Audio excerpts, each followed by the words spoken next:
Pascal Madeleine, que vous pouvez applaudir d'avance pour la traduction. D'abord, Apichatong, je profite de la présence avant même de commencer la discussion pour remercier Roxane Arnold, distributrice de la programmation de la Société Pyramide, grâce à qui nous recevons ce soir Apichatong de l'Association qui est dans la salle. C'est le premier de vos films qui soit inspiré d'un livre qui s'appelle Celui qui se souvenait de ses vies antérieures. Et souvent, je dis ça pour gagner du temps, vous répondez en disant que certes, il y a le livre, mais que ça n'est pas une adaptation, mais que c'est aussi vos souvenirs qui sont mêlés à ceux de l'oncle Boonmi.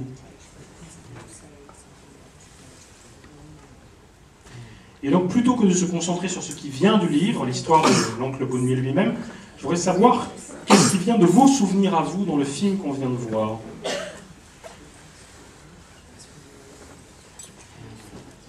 Et notamment, évidemment, sur le rapport au père, puisque c'est le personnage principal du film.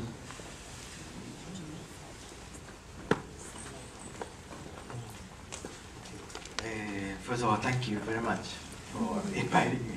Thank you, everyone here and the theater, Lumia, to have me here. And this is very special because it's the first, maybe the first screening for in the world after Thailand, the official release. Yeah, so I'm really happy. Alors d'abord, merci, merci à vous de m'avoir invité, merci à toutes les personnes qui sont dans la salle. C'est ce soir un moment tout à fait particulier pour moi puisque c'est la toute première projection mondiale après la sortie qui a eu lieu en Thaïlande. Wow. C'est classe.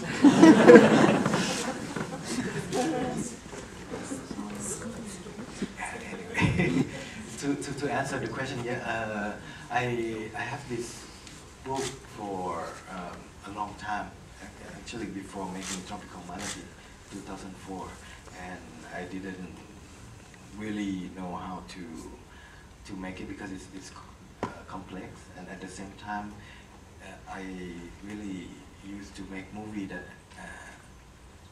based on my experience, my lover, my parents, but this is someone else. So it was I didn't know how. So, but after I made another film, Syndrome and a Century, in 2006, I was kind of ready because of the censorship and because of many things that I think I need to explore other parts of Thailand, especially the about the memory that is missing or other kind of voices that has been suppressed. Yeah. So after, when I'm developing this book, I realized that I couldn't really adapt a book because I really need somehow to be something personal. So the book in turn become inspiration rather than simply adaptation. Yeah. Ah, Pascal. Oui, c'est vrai que, alors, pour répondre à votre question, j'avais le livre depuis longtemps, avant même de tourner Tropical Malady en 2004. C'est vrai que j'ai été un petit peu embêtée, je ne savais pas vraiment comment faire, parce que c'était complexe et surtout parce que j'avais l'habitude, en fait, dans mes autres films, de toujours me confronter, de raconter des choses qui étaient un petit peu personnelles, de parler de mes amants, de mes amis. Et puis là, il s'agissait de quelqu'un d'autre, donc c'était beaucoup plus difficile. Et puis, soudainement, en fait, en 2006, après avoir fait Syndrome and a Century, parce que je m'étais confrontée à d'autres choses, à la question de la censure, à une question de l'exploration aussi d'autres lieux en Thaïlande, des questions aussi comme des mémoires oubliées, comme des voix qui avaient été réprimées ou oppressées. Je me suis aussi aperçue que d'une certaine manière c'était très très difficile pour moi de faire une adaptation et qu'une fois de plus il fallait que je revienne à quelque chose qui était beaucoup plus personnel. Et là, bien sûr, je me suis inspirée de cette histoire personnelle. Yeah, so I gradually I start to put the memory of my father, because he's in his late years he succumbed to kidney disease, yeah, and but my father passed away right before making Tropical Melody. And other of the experience talking with the actor, and mainly the memory of cinema. So I adapt kind of have different kind of homage to the old kind of film that I grew up with, different style. Yeah.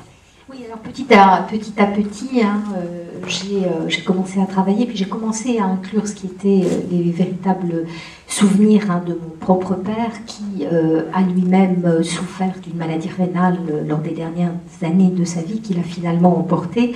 Et il est d'ailleurs mort juste avant que je réalise Tropical Melody. Il y avait ça, donc, les souvenirs de mon père, et puis il y a eu aussi, bien sûr, toutes les discussions avec les comédiens, hein, qui ont nourri, plus ce qui était des souvenirs de cinéma personnel, cette fois-ci, les différentes images, différents types de films avec lesquels j'avais grandi, et j'ai inclus donc dans ce film un certain nombre d'hommages.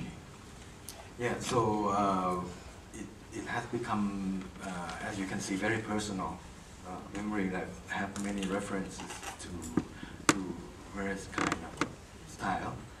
And people, so many people say it's uncle, it's called Uncle Apichatpong, who can record it. Oui, donc comme vous pouvez voir, hein, il y a effectivement beaucoup de choses personnelles qui se sont glissées là-dedans. Il y a beaucoup de références différentes, et il y a pas mal de gens qui disent en plaisantant que ce film c'est l'oncle Apichatpong en fait.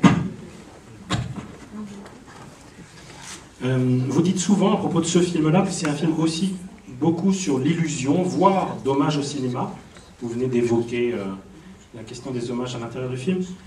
Moi, je voudrais que vous nous expliquiez sur cette question de l'hommage au cinéma, du rapport à l'illusion, comment vous voyez la question de l'acteur, de l'incarnation de l'acteur, comme une variation sur la problématique de la résurrection.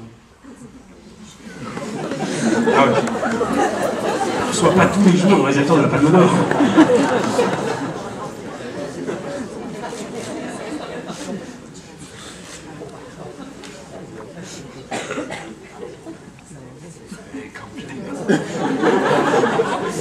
C'est pas facile la question.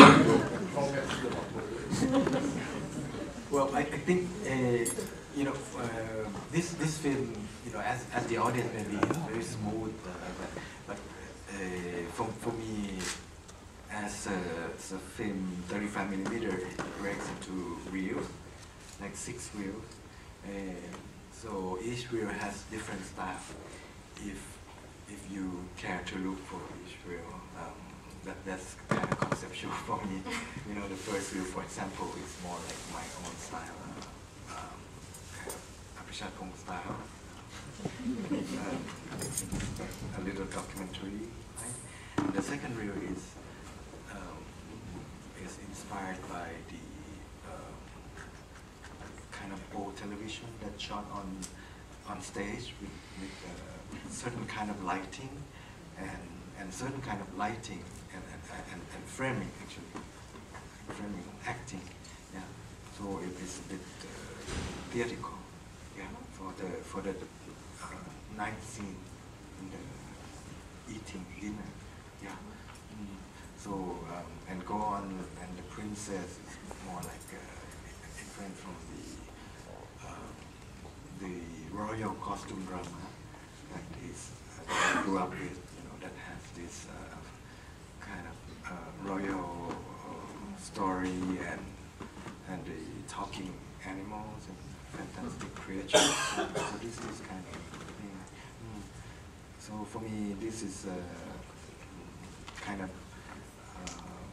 not only is about the man that is passing away, but it's also about the cinema that is disappearing.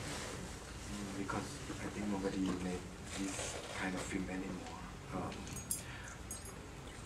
But somehow I think this film is very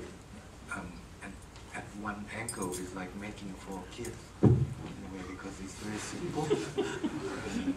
But people will sometimes have difficulty because of the simplicity. I think because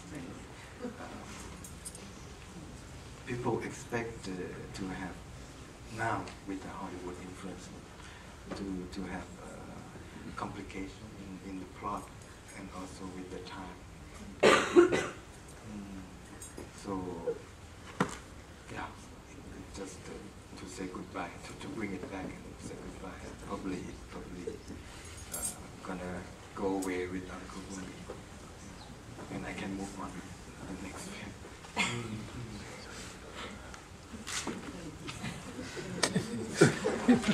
Alors, en fait, hein, ce film, peut-être vous l'avez remarqué, ce qui se passe, c'est qu'une bobine, enfin un film de 35 mm, ça décompose en bobines. Hein. Là, il y en a 6 en fait. Hein. On peut dire, peut-être vous l'avez remarqué, mais on peut dire que chacune des bobines, d'une certaine manière, est une histoire hein, particulière, est quelque chose aussi qui a une conception propre. Hein. Si on prend la première, on peut dire que c'est celle qui est la plus dans le style de Abhishek Pong. Hein. C'est presque quelque chose qui est un peu documentaire. La deuxième bobine, elle est plutôt inspirée par ce qu'est la vieille télévision. La vieille télévision hein, qui était filmée sur des plateaux, qui avait une certaine lumière, un certain cadre. Et ce sont les scènes hein, de nuit hein, et que l'on voit, donc cette scène de dîner. Si on parle de la bobine avec la scène de la princesse, on est plus là dans une espèce de théâtre royal en costume, hein, avec des histoires très, très particulières, des histoires royales, avec aussi beaucoup d'animaux qui parlent. Donc, on peut dire que d'une certaine manière, hein, c'est pas quelque chose, c'est pas seulement l'histoire de cet homme qui se meurt, c'est aussi l'histoire de ces cinémas qui sont ce cinéma qui est en train de disparaître, quelque chose qui ne se fait plus de nos jours et qui d'une certaine manière, voilà, est voué à la disparition. On peut dire aussi que c'est quelque chose qui est très très simple, que souvent le public a du mal à peut-être s'approprier parce qu'il n'est plus très habitué hein, à cette simplicité. C'est vrai qu'aujourd'hui, avec l'influence du cinéma hollywoodien, on a l'habitude, on a l'attente d'une espèce de complication tant au niveau de ce que peut être l'intrigue et ce que va être aussi le timing. Donc d'une certaine manière, j'ai voulu moi ramener ce type de cinéma hein, et puis le montrer pour la dernière fois, faire qu'il s'en aille aussi hein, avec Oncle Bumi et que moi je puisse ensuite passer à mon film prochain. Alors on va tout de suite sonder la réaction du public puisqu'elle vient d'être sollicitée. Est-ce que le film est trop simple pour eux ? Je ne suis pas sûr que vous soyez très très représentatif de ceux qui sont façonnés par le cinéma hollywoodien. Ça voit. Qui veut poser la première question ? On va commencer par la salle 1 et ensuite on basculera en salle 2 pour la question numéro 2. Allez-y. Ou réaction, vous n'êtes pas obligé de poser une question. J'ai pensé cette salle comme étant très active.